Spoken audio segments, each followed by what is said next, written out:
Hi, this is Pastor Josh from First Baptist of Queen. Thank you for joining us as we are walking through God's Word and seeing what God's Word and the impact it can have on our lives every single day when we focus on what God would have to tell us through His Word. So today we are starting in Exodus chapter 19, verse 16. On the morning of the third day, there were thunders and lightnings and a thick cloud on the mountain, and a very loud trumpet blast, so that all the people in the camp trembled. Then Moses brought the people out of the camp to meet God, and they took their stand at the foot of the mountain. Now Mount Sinai was wrapped in smoke because the Lord had descended on it in fire. The smoke of it went up like the smoke of a kiln, and the whole mountain trembled greatly. So if you remember, God had been leading the Israelites during the daytime with a pillar of cloud, at nighttime with a pillar of fire, as a representation of His presence, leading the people where they needed to go. Possibly the fire that had descended on the mountain had burned so many things so that the smoke flew into the sky as though it were in a kiln. Maybe this was from the fire that was leading the people, came to the mountain and settled on the mountain, and the fire began to burn there. We don't know. We just know that the presence of God as a fire descended on this mountain, and Moses was up there speaking with God when the people assembled at the base of it. Verse 19. And as the sound of the trumpet grew louder and louder, Moses spoke, and God answered him in thunder. The Lord came down on Mount Sinai to the top of the mountain.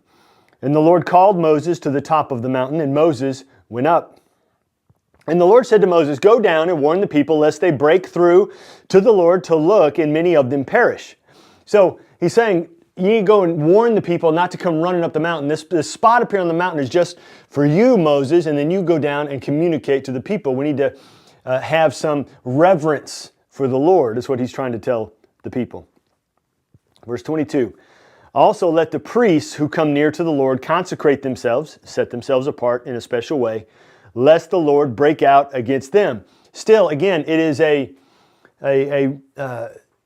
people are supposed to have a certain level of reverence, recognition, acknowledgement of the greatness of God.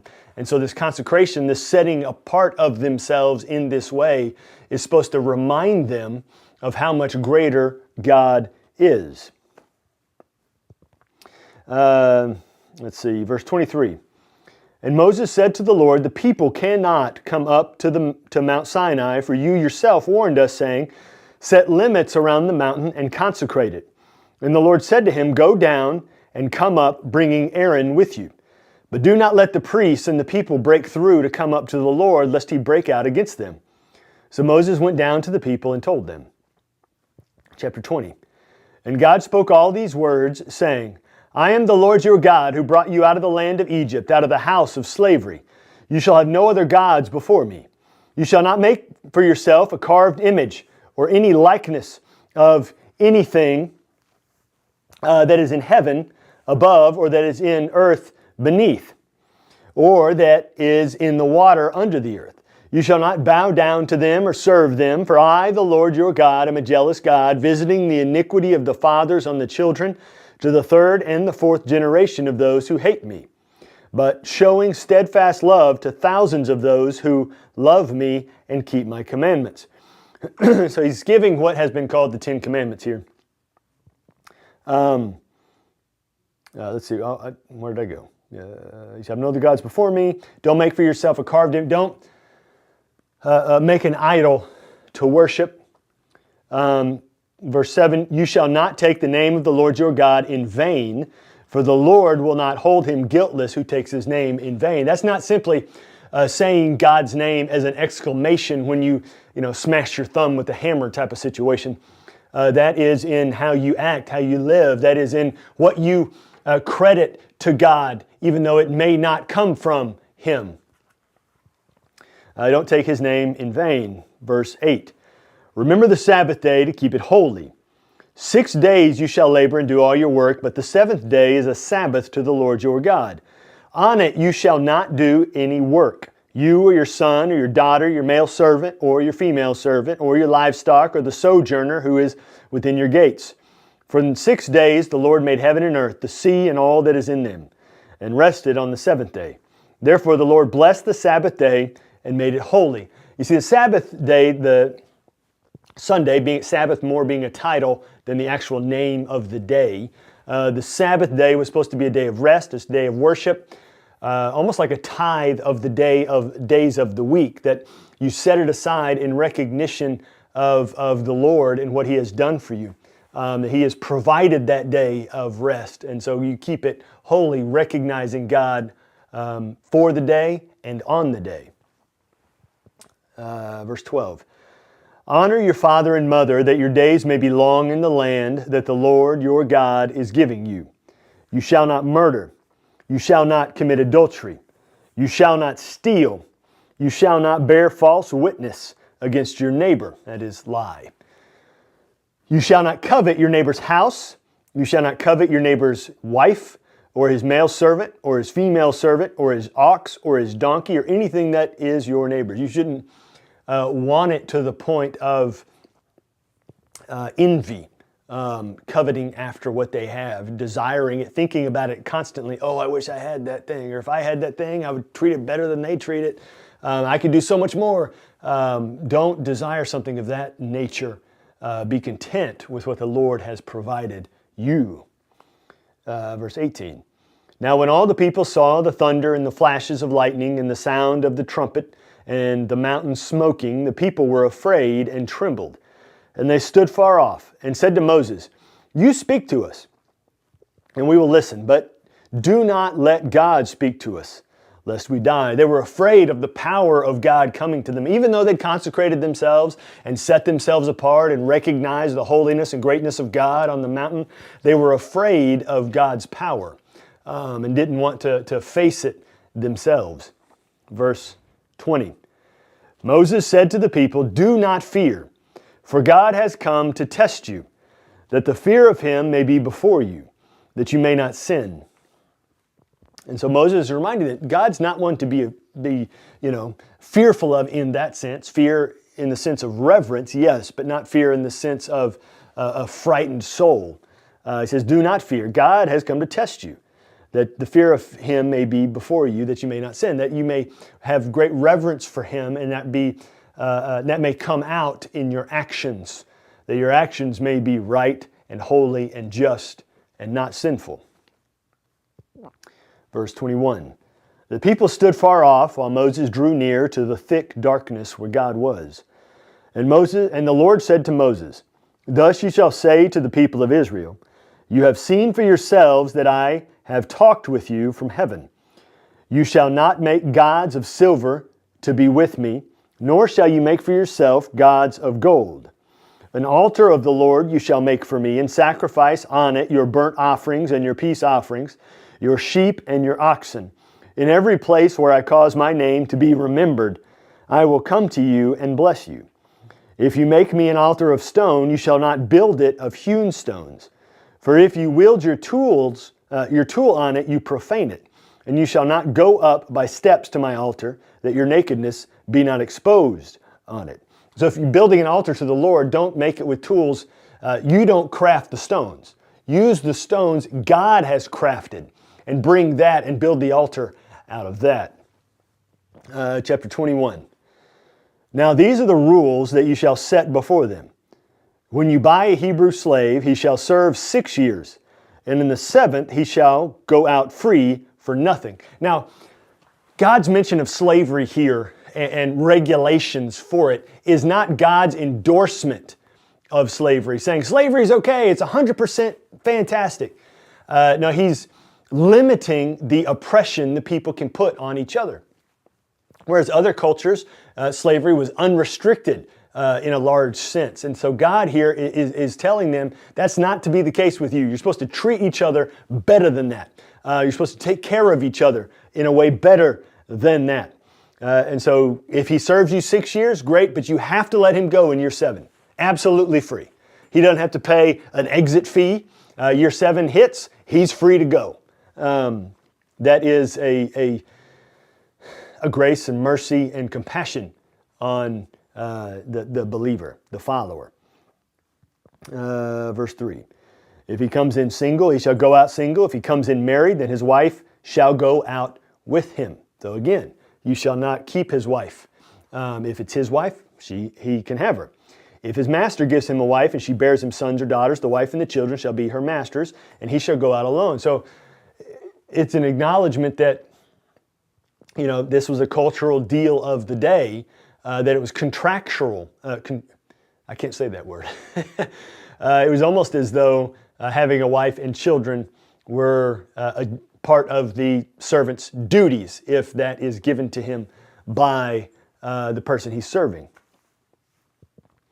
But if the slave plainly says, I love my master, my wife, and my children, I will not go out free, then his master shall bring him to God, and he shall bring him to the door or the doorpost, and his master shall bore his ear through, this part right here, with an awl, a spike.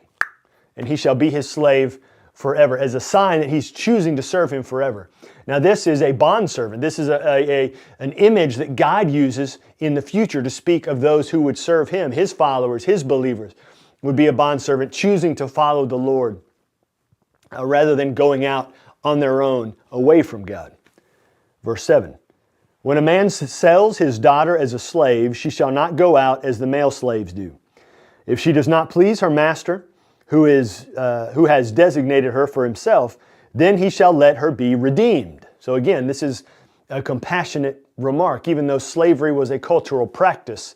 God not endorsing it, but telling the people, you need to have compassion, you need to have love for the people. Slaves are not property in that sense. They're still people. Even though you may conduct transactions with them, he's saying they're still people and you need to recognize them as people. He shall let her be redeemed. He shall have no right to sell her to a foreign people, since he has broken faith with her. So a limit on the one who has the servant. Verse 9, if he designates her for his son, he shall deal with her as with a daughter, so she's no longer a servant. If he takes another wife to himself, he shall not diminish her food, her clothing, or her marital rights. And if he does not do these three things for her, she shall go out for nothing without payment of money. She doesn't have to pay to become free because he has broken his covenant. So it's a limitation on so-called slave owners, so to speak. Verse 12, whoever strikes a man so that he dies shall be put to death. But if he did not lie in wait for him, but God let him fall into his hand, then I will appoint for you a place to which he may flee. But if a man willfully attacks another to kill him by cunning, you shall take him from my altar that he may die. So, murderers. Whoever strikes his father or mother shall be put to death. You strike him, you beat him, you kill him. Whoever steals a man and sells him, and anyone found in possession of him shall be put to death. So stealing someone and forcing them into slavery is worthy of death. Now, you also have to remember, in many of these laws that God's going to be setting up over these next few books, Exodus, Leviticus, Numbers, Deuteronomy, God is establishing a nation. And so the nation has to have a set of laws in order to function properly. So he's going to establish those civil laws, those national laws, in addition to ritual laws that they would do as symbolism, in addition to religious laws and rules. And so he's going to have all these different categories of things he's going to set up and do, but some of the things he's going to establish will be civil laws because it is a nation, and a nation needs laws.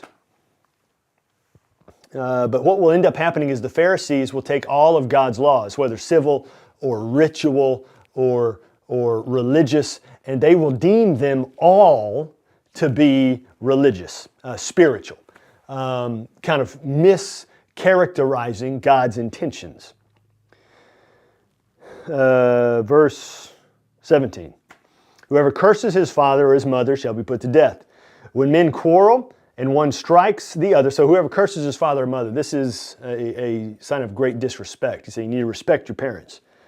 When men quarrel and one strikes the other with a stone or with his fist, and the man does not die but takes to his bed, Then if the man rises again and walks outdoors with his staff, he who struck him shall be clear. Only he shall pay for the loss of time and shall have him thoroughly healed. When a man strikes his slave, male or female, with a rod, and the slave dies under his hand, he shall be avenged. But if the slave survives a day or two, he shall not be avenged, for the slave is his money.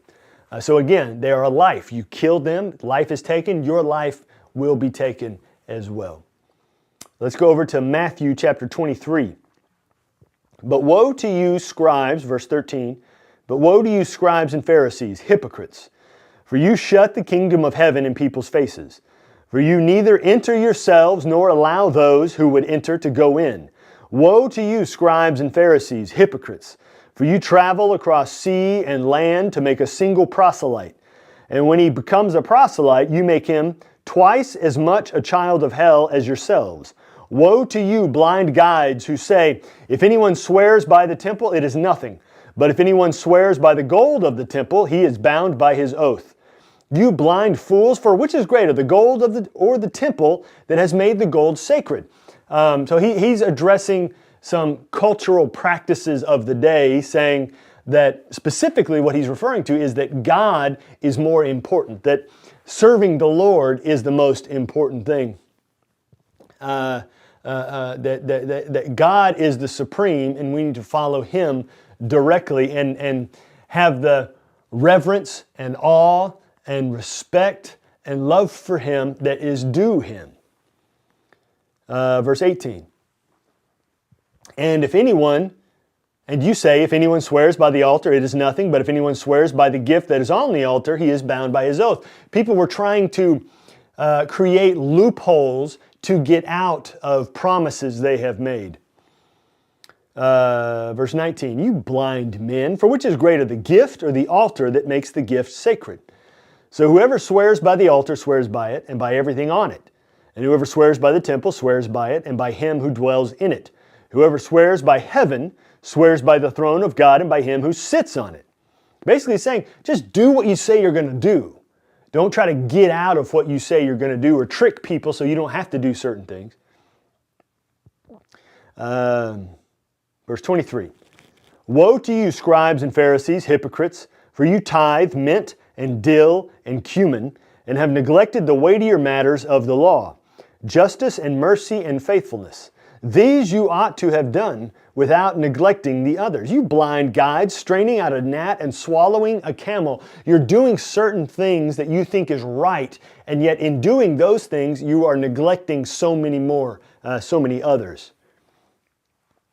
Your hearts are not right, is basically the point Jesus is driving home here. Verse 25. Woe to you, scribes and Pharisees, hypocrites, for you clean the outside of the cup and the plate, but inside they are full of greed and self-indulgence. You blind Pharisee, first clean the inside of the cup and the plate, that the outside also may be clean. Woe to you, scribes and Pharisees, hypocrites, for you are like whitewashed tombs, which outwardly appear beautiful, but within are full of dead people's bones and all uncleanness. So you also outwardly appear righteous to others, but within you are full of hypocrisy and lawlessness. Woe to you, scribes and Pharisees, hypocrites, for you build the tombs of prophets and decorate the monuments of the righteous, saying, if we had lived in the days of our fathers, we would not have taken part in the shedding of the blood of the prophets. Thus you witness against yourselves that you are sons of those who murdered the prophets. Fill up then the measure of your fathers. You serpents, you brood of vipers, how are you to escape being sentenced to hell? Therefore I send you prophets and wise men and scribes, some of whom you will kill and crucify, and some you will flog in your synagogues and persecute from town to town, so that on you may come all the righteous blood shed on earth, from the blood of the righteous Abel to the blood of Zechariah, the son of Berechiah, whom you murdered between the sanctuary and the altar. Truly, I say to you, all these things will come upon this generation. So these guys were doing what they deemed right, condemning guys of the past who did wrong, all the while doing exactly what those guys did. Jesus is telling them, you got to pay attention to your hearts, pay attention to your minds, pay attention to your actions. That it's about God and the Lord and following His direction rather than whatever you deem is right in the moment. Verse 37. O Jerusalem, Jerusalem, the city that kills the prophets and stones those who are sent to it. How often would I have gathered your children together as a hen gathers her brood under her wings, and you are not willing. See, your house is left to you desolate. For I tell you, you will not see me again until you say, Blessed is he who comes in the name of the Lord. Say, turn to me, Jerusalem and leaders of Jerusalem, and you will find rest in God's eternity. Let's go to Psalm 28 of David, verse 1. To you, O Lord, I call. My rock, be not deaf to me. Lest if you be silent to me, I become like those who go down to the pit. Hear the voice of my pleas for mercy when I cry to you for help, when I lift up my hands toward your most holy sanctuary. Do not drag me off with the wicked, with the workers of evil who speak peace with their neighbors while evil is in their hearts.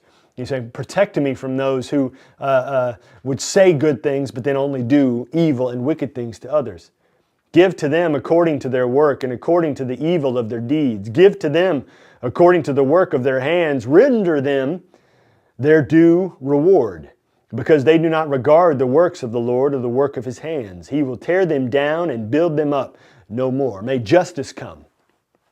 Blessed be the Lord, for He has heard the voice of my pleas for mercy. God hears my prayers. The Lord is my strength and my shield. In Him my heart trusts, and I am helped. My heart exults when with my song I give thanks to Him. The Lord is the strength of His people. He is the saving refuge of His anointed. O save your people and bless your heritage. Be their shepherd and carry them forever. Protect us, take care of us, provide for us. Be our safe place when so many others try to do us harm. Let's go to Proverbs chapter 7, verse 1.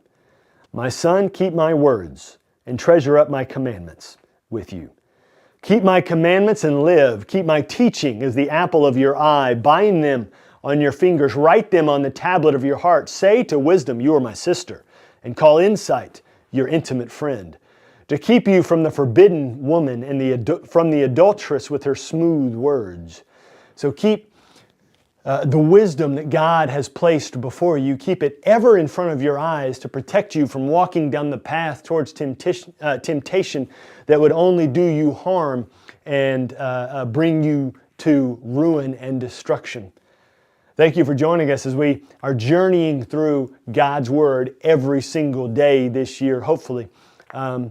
If you've missed any of the days, you can go and find them all on our YouTube channel, First Baptist Church, DeQueen. Under the podcast tab, there's a podcast there that says